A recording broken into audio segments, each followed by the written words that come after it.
ክብር ደራሲ ሹደቅ ሰዲቅ ተርጓሚ አለማየሁ ታደሰ ተራኪ ጅላሉ አወል ሙሉ ክብር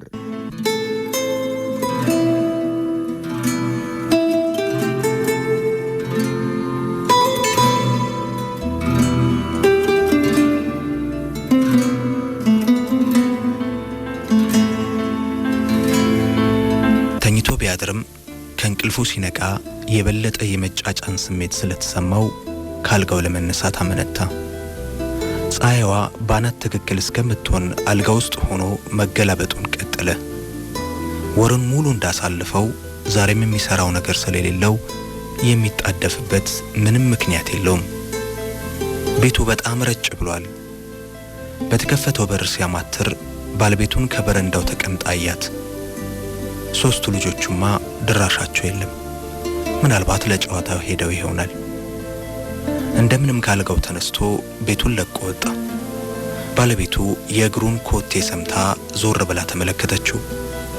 ነገር ግን ምንም አልተነፈሰችም። እሱም ለአፍታ ቆም አለና በጸጥታ ግቢውን አቋርጦ ወጣ። ከግቢው በር ሲደርስ የባለስልጣኑን የሳሂቢን ሾፌር አገኘው። ሾፌሩ ጤና ይስጥልኝ ማስተር ጂ በማለት ሰላምታ ቀረበለት። ፋርዛን ዳሊ መምህር ነው። አብዛኛውን የአካባቢው ሰው ማስተር ጂ እያለ ይጠራዋል። ፋርዛን ዳሊ ቆም አለና ከፊት ለፊት ወዳለው የመጫወቻ ሜዳ ተመለከተ። ልጆች አንድ የውጭ ዜጋ ከበው ይንጫጫሉ። ፎቶግራፍ እያሳያቸው ነበር። ሁሉም በደስታ ይፍነከነካሉ። ከተመልካቾቹ መካከል የኤሌክትሪክ ሰራተኛ የሆነው የቅርብ ጎረቤቱ አብዱላህም አንዱ ነበር። ሰላም ማስተር ጂ፣ ስላገኘው ደስ ብሎኛል። በጣም ስፈልግህ ነበረ አለ የመብራት ሰራተኛው ወደ እርሱ እየተጠጋ። ፋርዛ ዳሊ በመገረምና ጥርጣሬ በተሞላበት ድምፅ በጣም ስፈልግህ ነበር ሲል ጠየቀው። ምክንያቱም ከዚህ ቀደም ከኤሌክትሪክ ሰራተኛው ጋር በምንም ጉዳይ ተፈላልገው አውቁም ነበር። አዎ ማስተር ጂ፣ መቼም እንደምታውቀው በድንገት ጸጥ አለ። እሺ አብዱላ፣ ለምን ፈለገኝ? መረዳህ ነገር ይኖራል? ለስለስ ብሎ ጠየቀው። አዎ ማስተር ጂ፣ መቼም ከቅርብ ጊዜ ወዲህ ባለቤቴን እንደሚያማት ታውቃለህ። ምግብ ማብሰል እንኳን አያቃታት ነው። ከፍተኛ ችግር ተጋርጦብኛል። ካንተ አንደብቅህም። አሁን እንኳን ምንም ነገር ሳልቀምስ ነው ይሄው ወደ ወፍጮ ቤት የምሄደው። ልጆቼን ማስተዳደር ከማልችልበት ደረጃ ላይ ደርሻለሁ። እና ማስተር ጂ፣ በእውነት ይህን በመስማቴ በጣም አዝናለሁ አለ ፋርዛ ዳሊ ከልቡ አዝኖ። ለምን ጥሩ ሐኪም አታማክረም ታዲያ? ለነገሩ ደህና ዶክተር ያከማት ነው። ያ ብዙም አያሳስበኝም። እኔን የሞት ያህል ያስጨነቀኝ በቀን 2 ጊዜ ምግብ የማብሰሉ ጣጣ እኮ ነው። ጥቂት ዝም አለና በፍጥነት መናገሩን ቀጠለ። በአሁኑ ወቅት አንተም አስቸጋሪ ሁኔታዎች ውስጥ እንዳለህ ገምታለሁ። ባለቤቴ የተለያዩ ነገሮችን ለመበደር ወደኛ ዘንድ አዘውትራ ትመላለሳለች። እኛም ይህን ስናይ በጣም እፍረት ይሰማናል። የማላስቸግርህ ከሆነ ማስተር ጂ፣ አንድ ላቀርብልህ የምፈልገው አስተያየት ነበረኝ። እንደው መልካም ፈቃዷ ሆኖ ባለቤትህ ምግብ ብታበስልልንና ቤቱን ብትቆጣጠርልን በጣም ባለውለቷ ነበረ። በእውነቱ ከሆነ ብዙም የሚሰራ የለንም። ቤታችንም እንደራሷ ቤት ልትቆጥረው ትችላለች። ለዚህ ውለቷ ደግሞ በየቀኑ እንጀራ ከመስጠት ባሻገር በየወሩ 20 ብር ልከፍላት ዝግጁ ነኝ። እና በተጨማሪ ማስተር ጂ፣ ተናግሮ ከመጨረሱ በፊት ፋርዛን ዳሊ ካፉ ላይ ነጠቀው። እና በተጨማሪ በለጋስነትህ የተጣሉ ውራጅ ልብሶችን ትሰጣታለህ? ትክክለኛ አብዱላ፣ ፈጣሪ ይህንን ሊያሳየኝና ሊያሰማኝ ይሆናል እንደዚህ ክብረ ቢስ ያደረገን። በአንድ ሰው ሰንካላ እድል ማዘን ምንኛ መልካም መንገድ ኖሯል። ይፍረትና የንዴት ትኩስ እንባዎች አይኖቹን ሞሉት። ራሱን መቆጣጠር ተስኖት ዞሮ እየተንገዳገደ ወደ ቤቱ ተመለሰ። ሚስቱን እዚያው በረንዳው ላይ እንደተቀመጠች አገኛት። ትሰሚያለሽ የኔ ውድ፣ ሁለተኛ ከዛ አስቀያሚ ከአብዱላህ ቤት ለመሄድ እግርሽን ብታነሺ የመጨረሻችን ይሆናል። ይሄ ቀላል የማይረባ ውሻ ነው። አንባረቀበት። ከዚህ በፊት እንደዚህ ሲናገር ሰምተው አታውቅም። ንዴቱን ምን አመጣው? ምን ተፈጠረ? ስትል ጠየቀች ሚስቱ ግራ ሲያጋባት። ምንም ያ አስቀያሚ ላንቺ የወጥ ቤት ሥራ ሊሰጥሽ ከመድፈሩ በቀር ምንም አልተፈጠረም። ምን? ለኔ ሥራ ሊሰጠኝ? እንዴት ቢደፍር ነው እንደዚህ የሚናገረው? አባባ ይህን ቢሰማ ትልቅነታችን፣ ክብራችንና የቤተሰባችን ግዙፍና ውድ ስም ለባለጌዎች በመሸቀጣችን ይኮንንን ነበር። ወይኔ አምላኬ፣ ለምን ጣሬን አበዛኸው? ከዚህ ቆሻሻን የበሰበሰ ዓለም ፈጥነ ብትገላግለኝ ምን አለበት? ማልቀስ ቀጠለች። ፋርዛድ አሊ ባለቤቱ ስታለቅስ ቆሞ መመልከት አልቻለም። ስለዚህ ሐዘኑን ዋጥ አድርጎ ተስፋ እንደቆረጠ በጸጥታ ወደ ክፍሉ ገባ።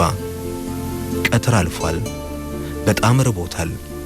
ቀኑን ሙሉ ጠፍንጎ ይዞት ለጊዜውም ጋብ ብሎለት የነበረው ረሃብ በአዲስ ጉልበት ተመልሶ ይሞረምረው ጀምሯል።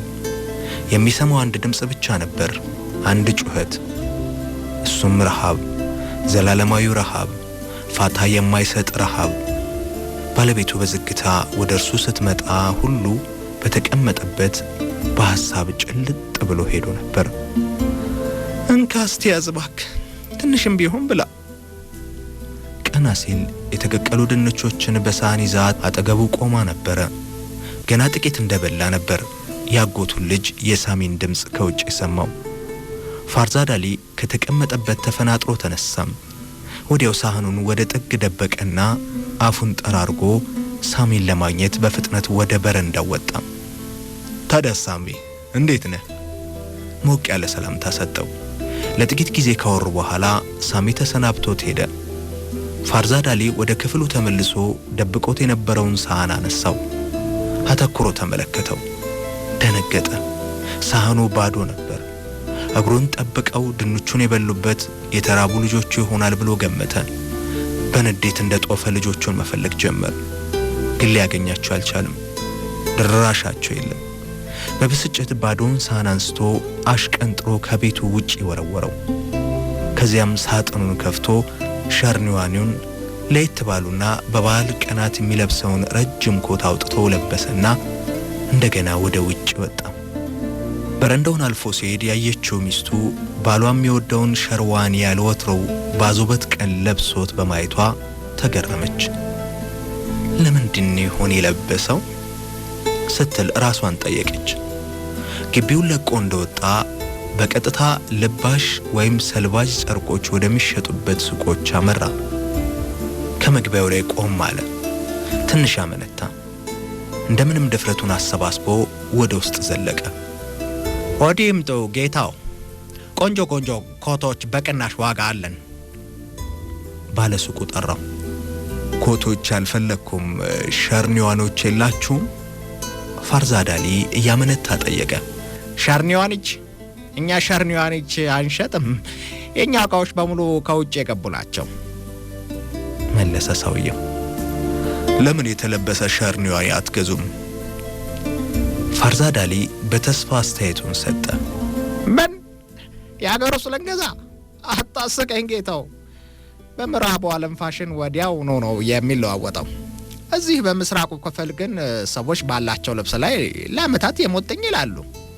ይቅርታ አድርግልኝና አሁን ያንተን ቆንጆ ሸርኒዋን ተመልከተው እስቲ። እርግጠኛ ነኝ ቢያንስ ለ8 ዓመታት አብሮህ ኖሯል። እና እባክህን አትቀልድ ወንድሜ። በሐሳብ ተውጦ ከመደብሩ ወጣ። በድጋሚ ከሌሎች መደብሮች ሄዶ ለመሞከር ድፍረት አልነበረውም። ሲመለስ ቤቱ በጨለማ ተውጦ ልጆቹ ይንጫጫሉ።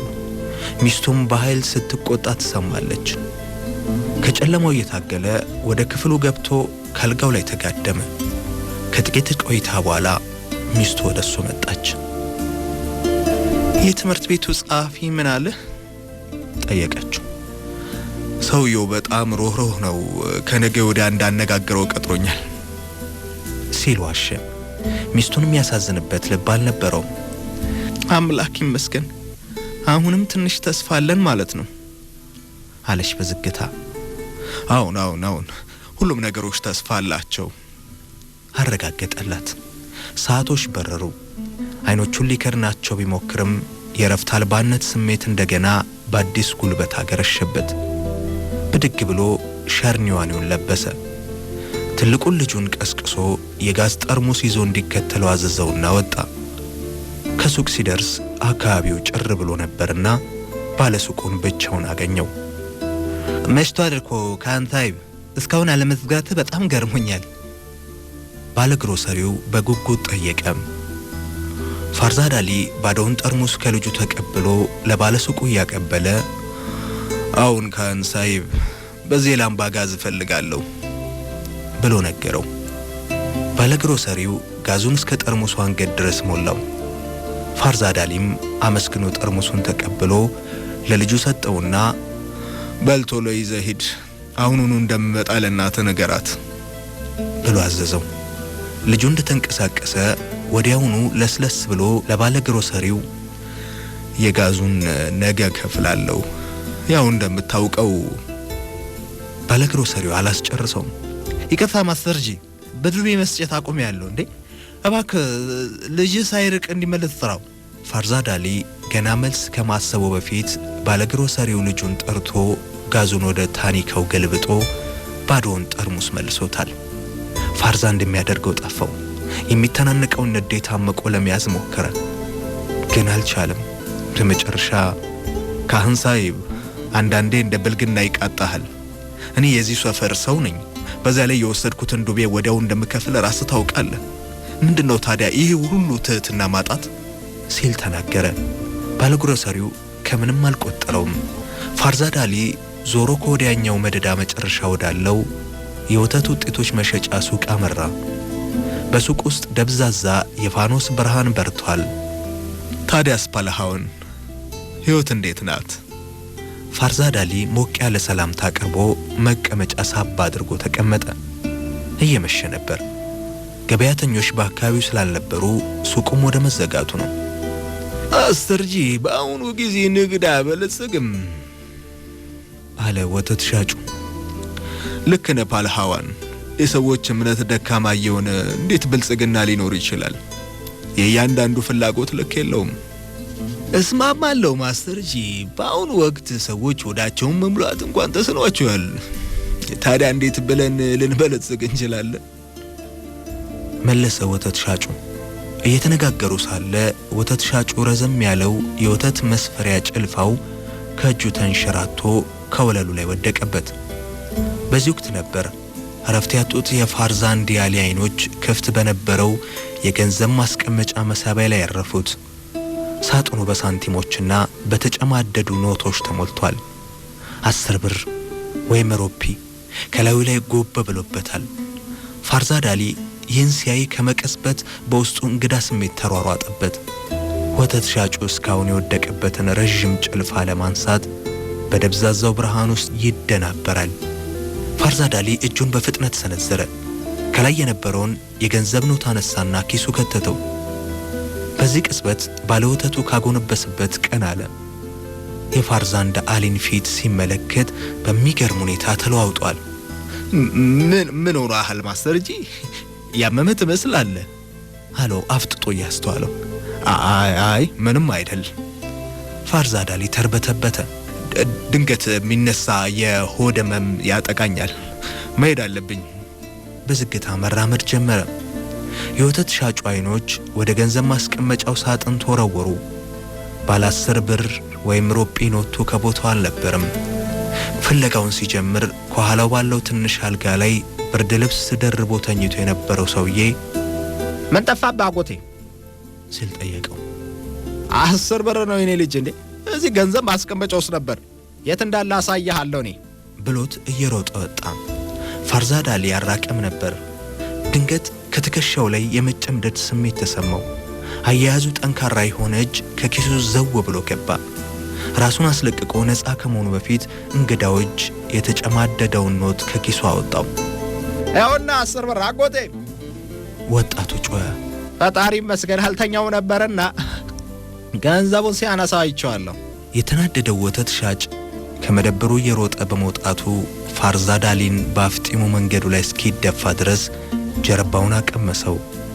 ከዚያም ኮሌታውን ጨምድዶ እየጮኸ አስቀያሚ የስድብ ማት ያወርድበት ጀመር። ፋርዛድ አሊ ባለ በሌለ ኃይሉ ታገለ። እባክህ ስለ ፈጣሪ ብለህ ኮሌታዬ ልቀቀኝ፣ እያፈንከኝ እኮ ነው እንዴ ያፈንክ። ዝቅ ባለ ድምፅ ተማጸነ። ባለወተቱ ሰውዬ ግን በጥፊ ያጮለው። አንተ ባለጌ ራስን እንኳን አታፍርም። የፋርዛድ አሊን ሸርዋኒ ኮሌታ እስከሚቀደድ ድረስ በኃይል ጎተተው። ገንዘብን አግኝታል፣ እባክህን አትጩ። ፋርዛድ አሊ ራሱን ነፃ ለማድረግ እየታገለ ተማጸነው። ባለወተቱ ሰውዬ ግን እንደገና በጥፊ ደገመው። ጭር ብሎ የነበረው አካባቢ በተፈጠረው ግርግር ወዲያውኑ በሰዎች ተሞላ። አንዱ የመንግስት ባለስልጣን የሚመስል ሰው ወደፊት ጠጋ ብሎ ምን ተፈጠረ ሲል ጠየቀ። እኔ በዚህ መንደር ተከብሬ ኖርኩ ሰው ነኝ ጌታው። እንደዚህ ባለጌዎች ግን በሐሰት ሊወነጅሉኝ ይፈልጋሉ። እምላለሁ እኔ የእነሱን 10 ብር ባይኔም አላየውም። ፋርዛድ አሊ ተማጸነ። ምን አልካት? ለመወንጀል ትሞክራለህ? ጮኸ የወተት ሻጩ የት ልጅ። አንተ ቀጣፊ ብሩን ስትሰርቅ አይቻለሁ። አንተ ሌባ! እንዲያውም ጣቢያ ሄደን ዋጋን ታገኛለህ። ወደ ፖሊስ ጣቢያ ሊወስዱት ይጎትቱት ጀመር። በዚህ ጊዜ ከተሰበሰቡት መካከል አንዱ አንድ አድምጡኝ ክቡራን፣ ይህ ባለጌ ጣቢያ ብንወስደው ተፈርዶበት እስር ቤት መግባቱ አይቀርም። እናም ምስኪን ልጆቹ በረሃብ ይሞታሉ። ከዚህ ሁሉ ለምን ጥሩ አድርጋችሁ አትቀጠቅጡትም? በቃ ብሎ ለአፍታ ወተት ሻጩን አየ። ጫማውን አውልቆ ፋርዛድ አሊን ይደበድበው ጀመር። ወተት ሻጩ ስለ ፈጣሪ ብላችሁ አዳምጡኝ፣ እኔ ሌባ አይደለሁም። እምላለሁ የተከበርኩ ሰው ነኝ እንጂ ሌባ አይደለሁም። ጣልቃ ገብቶ የነበረው ሰውዬ ወዲያውኑ ድብደባውን አቆመ። ቁና ቁና እየተነፈሰ በላ ሁሉ ልቀቁት ይሄድ አላቸው። ቀጠልና ፋርዛድ አሊን ትከሻውን በመያዝ ከተሰበሰቡት ሰዎች መሃል ገፍቶ አውጥቶ በጆሮው ሹክ አለው። እንዴት በዘዴህ እንዳዳንኮ ታውቃለህ? የተከበርክ ሰው እንደሆንክ አውቃለሁ። ይቅርታ፣ ለረዳ የምችልበት ብቸኛው መንገድ ይሄ ብቻ ነው። በላሁን በፍጥነት ሮጥ። ፋርዛድ አሊ ከመደንገጡ የተነሳ መልስም ሳይሰጥ እንዳፈረ በፍጥነት ወደ ቤቱ ተፈተለከ።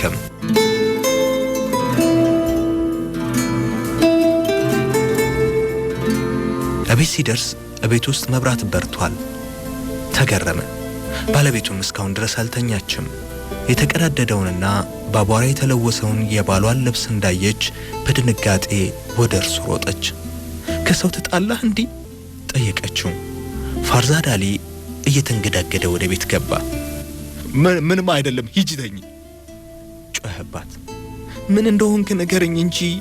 ወይኔ ግንባርህም ደምቷል። ነገርኩሽ፣ ምንም አይደለም፣ ተኝ። ይልቅ እዚህ ቤት ኩራዝ እንዴት ሊበራ እንደቻለ ብቻ ንገረኝ። ጋዝ ከየት አመጣሽ አንቺ እፍረተ ቢስ ሴት? ከዚያ መብራት ሰራተኛ ቤት ሄደሽ እንዳይሆን። አንባረቀ። እባክህ አድምጠኝ። እሱ ቤት አልሄድኩም እምልልሃለሁ። አንተ እግርህ እንደወጣ ልጆቹ ራበን እያሉ ማልቀስ ጀመሩ። ወደ መዝናኛ ክበቡ ጀርባ ይዣቸው ሄድኩ። የሙዚቃ ባንዱ እየተጫወተ ሰዎችም ሙዚቃውን ተከትለው እየደነሱ ነበር። ታዲያ ከቆሻሻ ማጠራቀሚያው ሻማ አገኘው። ይኸው ኩራዝ አይደለም እኮ ሻማ እኮ ነው ከጥግ እየበራ ያለው። ፋርዛድ አሊ በጽሞና አዳመጣት። በድንገት ከወለሉ ላይ የዳቦ ቁርጥራጮችን አየ። አሃ፣ እና ምግብ ፍለጋ ነው ወደ ቆሻሻ መጣ ሄድሹ? ጮኸ። አንቺ ርካሽ ሴትዮ፣ ክብሬንም በግልጽ ለማንም ለመሸጥ ነው ቆርጠሽ የተነሳሹ? ሚስቱ በጣም ተሰማት። ራሷን መቆጣጠር ተስኗት መልሳ ጮኸችበት። ስማ፣ ለምን አይገባህም? ይህን ያደረኩት እኮ ለተራቡት ልጆችህ ነው። ጥሬ ስጋዬን ሊበሉት ደረሱ። ምን ላድርጋቸው? ወይኔ! በምሬት አለቀሰች። እንባዋን ሲያይ አበደ። ረጅም ጸጉሯን ጨምድዶ በኃይል ጎተታት።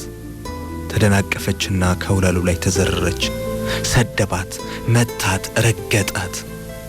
ግንባሯ ደም በደም ሆነ። በደም የታጠበውን ፊቷን ሲመለከት ድንጋጤ ወረረው። ድንገት ቅንጥና ቅንጡን ኃይለኛ ወጋት ተሰማው። ከዚያም እንደ እብድ እያጓራ ጭንቅላቱን ከግድግዳ ጋር አላተመው። አንዴ፣ ሁለቴ፣ ሶስቴ በተከታታይ። መጋጨቱ እየበዛ ሲሄድ ሞቃት ደም በፊቱ ላይ ወደ ታች መፍሰስ ጀመረ።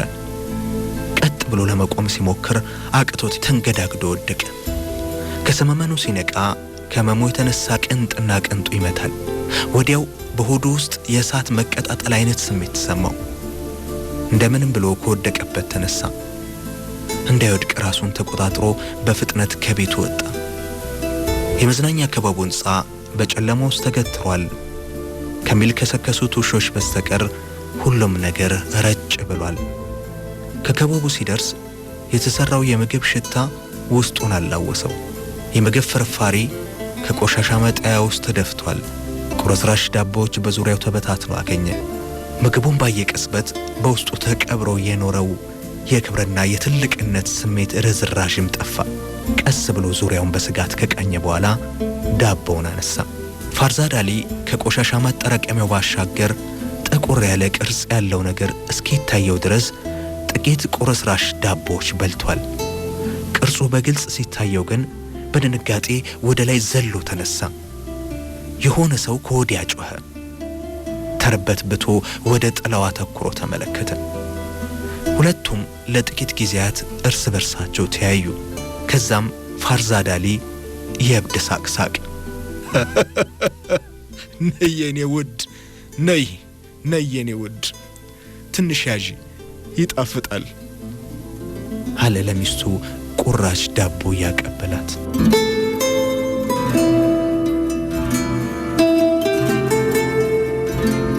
ሙሉ ክብር ደራሲ ሹደቅ ሰዲቅ፣ ተርጓሚ አለማየሁ ታደሰ፣ ተራኪ ጅላሉ አወል።